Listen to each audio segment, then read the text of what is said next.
একটা ঘটনা আর হাজারো প্রশ্ন। কাল সোশ্যাল মিডিয়ার দৌলতে আপনি আমি আমরা সবাই আবারও একবার অভয়ার ঘটনার পর নিজেদের চোখের জল আটকে রাখতে পারলাম না। অন্তত আমি তাই পারিনি। সত্যি বলছি, একটা ভিডিও ক্রিয়েট করার জন্য নয়। কাল যখন ওই ভিডিওটা দেখি, যখন ওই মেয়েটিকে পুকুর থেকে তোলা হচ্ছে, আর পাশাপাশি যত মানুষ ছিল তারা যেভাবে কান্নায় ফেটে পড়েছিল, সেই মুহূর্তের জন্য বলছি নিজের চোখের জল ধরে রাখতে পারিনি। একটা 11 বছরের মেয়ে, যেই মেয়ে কিনা মাত্র ক্লাস 6-এ পড়ে। কতটা পশু স্তরে গেলে মানুষ এ কাজ করতে পারে। এ ঘটনা আমরা আজকে বলে নতুন নয়, আমরা যেন একটা কেমন পশু হয়ে গেছি যারা কিনা জিনিস সহ্য করছি, কেমন একটা গন্ডারের চামড়া। আজ মানুষের মৃত্যু, আজ এরকম একটা ঘটনা আমাদের মনের মধ্যে কিছুই তৈরি করে না, আমাদেরকে রুখে দাঁড় করায় না। আমরা প্রত্যেকেই ভাবি আমার ঘরে তো হয়নি। ভেবে দেখছেন আপনার ঘরে, আমার ঘরে এই হওয়ার আগে পর্যন্ত কি আমরা অপেক্ষা করব? আমরা কি এই জন্য সমাজ গড়েছি? আমরা কি এই জন্য আমাদের রাষ্ট্র ব্যবস্থাকে তৈরি করেছি?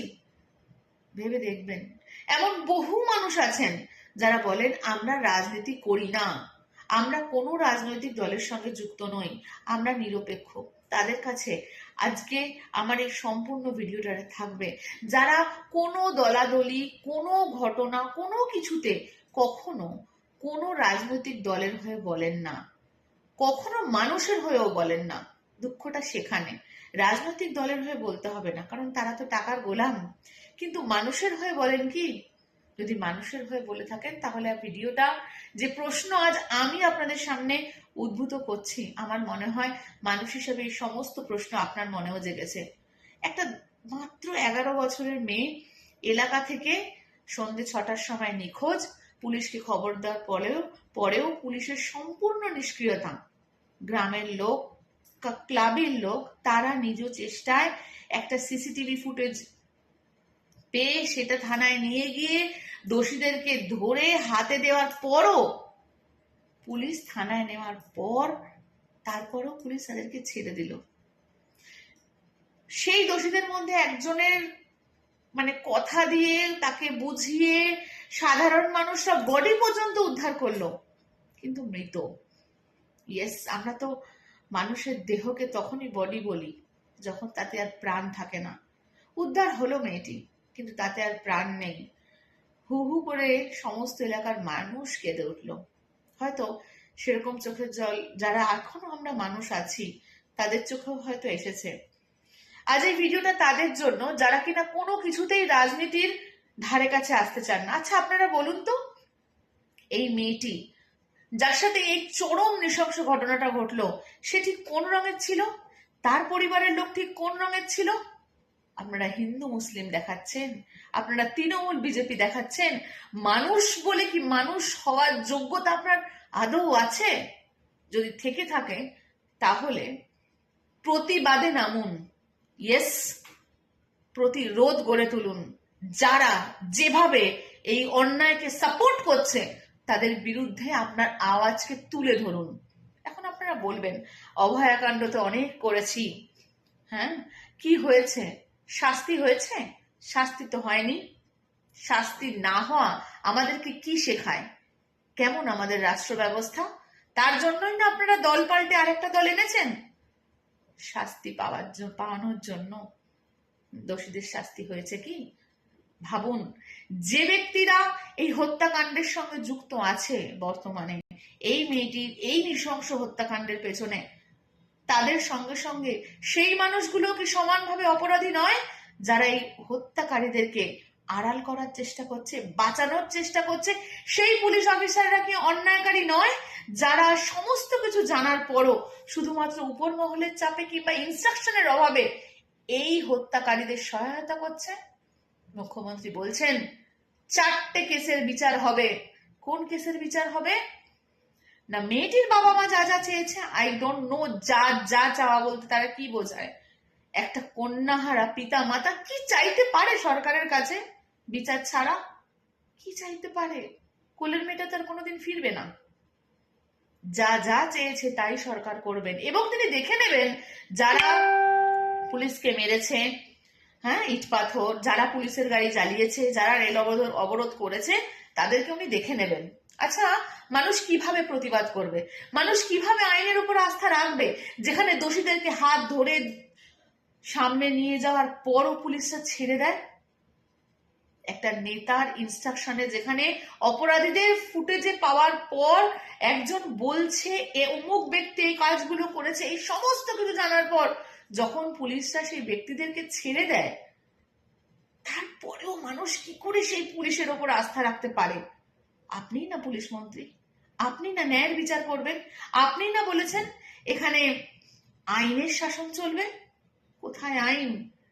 যে বাবা মা তার কন্যা সন্তানটিকে হারালো তাকে আপনি আইন বোঝাবেন, যে বাবা মা তার মেয়েটিকে শেষ দেখা দেখছে তাকে আপনি আইন বোঝাবেন?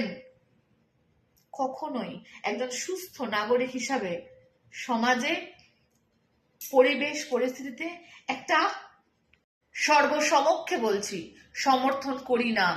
কিন্তু ভেবে দেখুন তো, যারা এ কাজ করেছে তারা কি সত্যি এটা ভেবে করেছে যে আমরা এই যে ভাঙচুরগুলো করছি এগুলো বেশ মানে এগুলো সব ভেবে চিন্তে করা আপনাদের মনে হয়? যে ছোট্ট মেয়েটি কিছুক্ষণ আগে পর্যন্ত রাস্তা দিয়ে যাচ্ছিল, কাউকে না কাউকে কোনো না কোনো ভাবে মামা, মাসি, কাকা, কাকিমা, দাদা, দিদি বলে সম্বোধন করে হয়তো কথাও বলেছে, সেই মেয়েটি খানিকক্ষণ পরে একটা নিথর দেহরূপে পুকুরের ভেতর থেকে উদ্ধার হলো, বস্তা বাঁধা। কি নির্মম ভাবে মেয়েটিকে মারা হয়েছে তার বর্ণনা একটি লোক যে কিনা ধরে নিয়ে গিয়েছিল সে মিডিয়ার সামনেই বলেছে। অদ্ভুত এই ঘটনা আরো কতগুলো প্রশ্নর মুখোমুখি আমাকে করেছে, হয়তো আপনাদেরকেও করেছে। মিডিয়াদের কোনো প্রচার নেই। ইয়েস, বড় বড় মিডিয়া, কোনো প্রচার নেই। মিডিয়া প্রচার করছে এখন নাও পুলিশের গাড়ি ভাঙচুর, পুলিশ আহত, হাসপাতালে ভর্তি। আচ্ছা, পুলিশকে মারার জন্য কি এই জিনিস প্ল্যান করা হয়েছিল? মানে আপনাদের কি এতটুকুও মানবতা বোধ নেই? এত বড় বিজনেস করতে বসেছেন আপনারা। যদি ওই মেয়েটিকে নিজের ঘরের মেয়ে মনে করেন, ঠিক আগুনটা এখনো নিজের ঘরে লাগেনি, তাই না? তাই অন্যের ঘরের আগুন নিয়ে এখনো বিজনেস করছেন? লজ্জা নেই আপনাদের?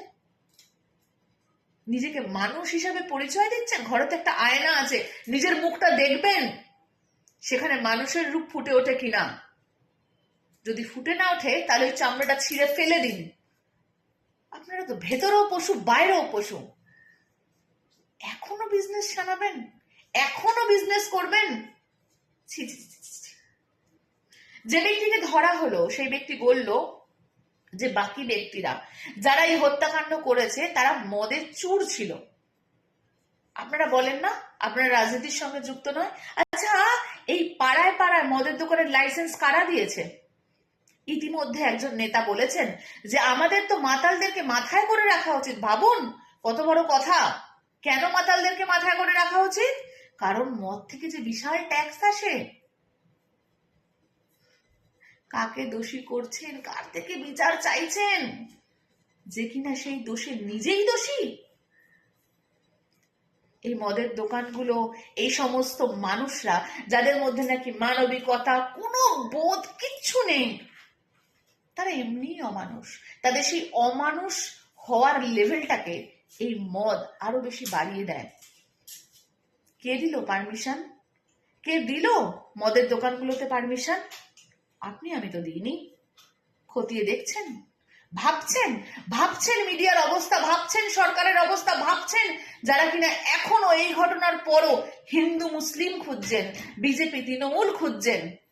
তাদেরকে বলছি প্লিজ নিজের মুখটা একবার আয়নায় দেখুন ঘরে। আবারও বলছি, যদি তার মানুষ না থাকে তাহলে ওপরের ওই চামড়াটা টেনে ছিঁড়ে ফেলে দিন। পরিচয় দিন যে আপনি পশু, মানুষ নন।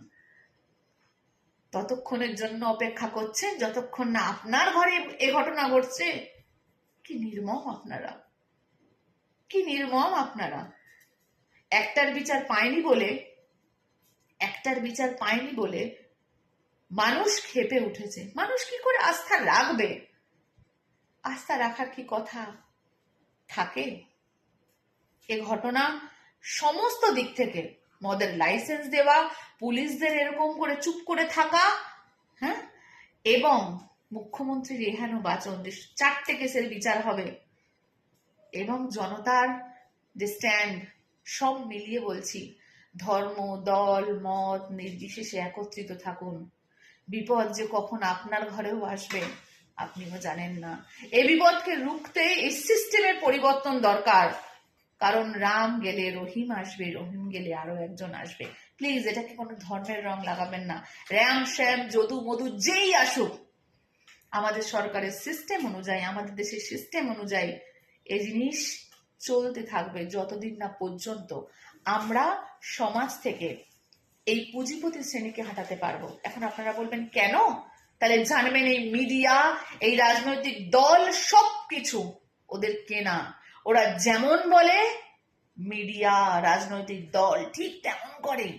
যেমন করে বাড়ির কাজের লোককে মালিকের কেনা থাকে, ঠিক তেমন করে আজ যে দলটি আছে, যদি পুঁজিপতি মনে করে যে এই দলের প্রতি সাধারণ মানুষের আস্থা চলে গেছে, তাহলে 2 মিনিট লাগাবে না, 2 মিনিট লাগাবে না এই পুঁজিপতি শ্রেণী, আপনার আমার মাথা আবারও একবার ওয়াশ হবে নতুন দলের নতুন মুখের সন্ধানে।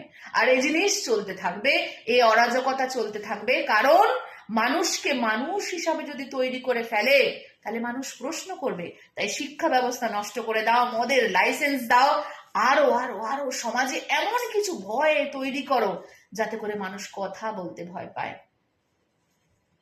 তাহলে ভয় পাচ্ছেন তো? ভয় পাবেন না। কি আর হবে বলুন? এইটুকুই তো জীবন। শেষ হয়ে যাবে, শেষ হয়ে যাবে। অন্যায়ের বিরুদ্ধে দাঁড়ানোর জন্য শেষ হয়ে যাবে। এর থেকে বেশি কিছু কি করতে পারে? মনে হয় পারে না। নিজের প্রতিবাদী সত্তাকে নষ্ট করবেন না। হয়তো আপনার প্রতিবাদী সত্তার জন্য কোনো প্রাণ এই সিস্টেমও বেঁচে যেতে পারে। ও আরো একটা কথা, পাড়ার দলীয় নেতাদের সঙ্গে কোনো বিবাদে যাবেন না। কারণ তারা নিজেরা জানে না তারা কি করছে। তাদের সঙ্গে আপনার তো কোনো শত্রুতা নেই, শত্রুতা তো এই সিস্টেমের সঙ্গে। তাদেরকে বোঝান পার্সোনালি আপনাদের সঙ্গে আমাদের কোনো সমস্যা নেই, কিন্তু আমাদেরকে প্রত্যেককে বুঝতে হবে এই সমস্যাটা কোথা থেকে শুরু, আর ঠিক কোথায় আঘাতটা আনলে, কোথায় প্রতিবাদ শানালে এই ব্যবস্থা পরিবর্তন হতে পারে। না হলে হাজারো মা কাঁদবে, হাজারো কোল খালি হবে, কেউ কারোর জন্য দাঁড়াবে না। আপনাদের মতামতের অপেক্ষায় থাকবো, আর তার থেকেও বেশি অপেক্ষায় থাকবো যাতে অভয়ের মতো আপনারা চারিদিক গর্জে ওঠেন। আমাদের বিচার চাই। দেখি না, আপনারাই না পাল্টেছিলেন, আপনারাই না অভয়ের বিচারের জন্য পাল্টেছিলেন। এই সরকারকেও বুঝিয়ে দিন মানুষের জন্য সরকার, সরকারের জন্য মানুষ নয়।